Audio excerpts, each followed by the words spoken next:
I think the notion of continued investment in your EHR is something that needs to be discussed more.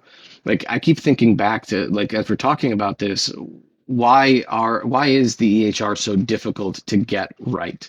Why is it so challenging to get all of the available features to be implemented thoroughly? And a couple of things came to mind. I asked earlier about the hiring process and certainly the staff development as in an ongoing way. Um, how much of this is that, and I'm going to phrase this hopefully in a simple to answer way. There is a quote that I like that says, like, you can't really save time. You build the life you want, and time saves itself, right? Hmm. And it's one of those things where people will say, like, well, I don't have time to figure this out. So I'm just going to do this band aid method. And then this band aid method just becomes the method.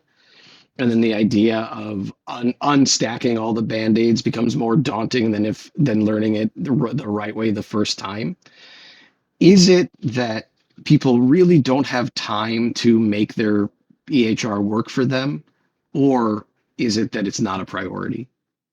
Yeah, I totally agree. I think, everyone is busy, right? I mean, I joke whenever I'm on a call with someone. No one ever, whether it's doctor, another vendor, another partner, I've never heard someone get on a call and be like, "Yeah, I don't really know how to fill my time. I'm just sitting around eating bonbons, like Right. chilling on the couch." Never Yeah. once, right? It's always like, "I'm really busy," because we love to fill our schedules. And I think you hit the nail on the head, but I think it's really because it's not a priority. And frankly, it's again going back to that fear of change and fear of learning something new.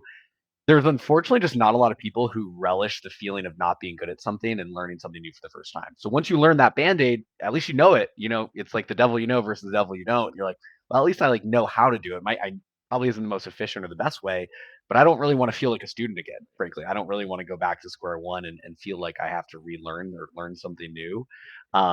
Again, I'm beating a dead horse here, but I actually think that's one of the most important muscles we all need to get better at.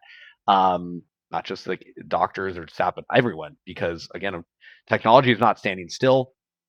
Again, going back to my time as a teacher, that's something we talked a lot about is instilling a love of learning, because the reality is a lot of the content or even the way that we're teaching is 100% going to be different in 5, 10, 20 years.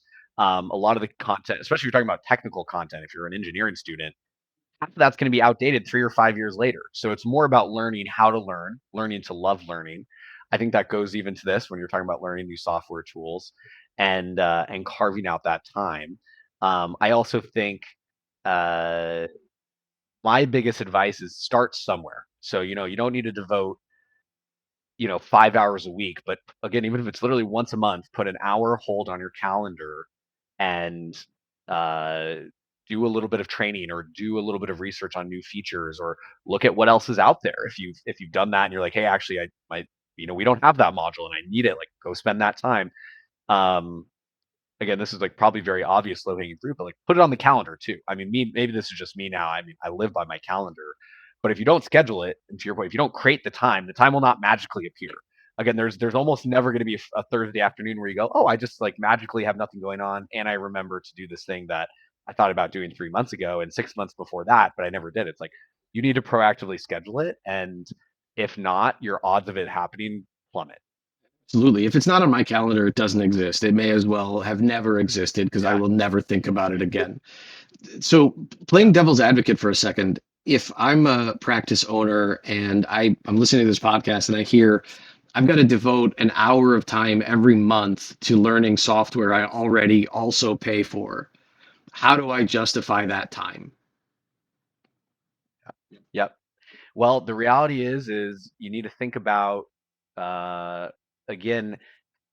It's a try to remind yourself of how big a small impact can be in the long run. So the software isn't just affecting you in the exam room as a doctor; it's affecting your front office staff, it's affecting your biller, it's affecting your optician.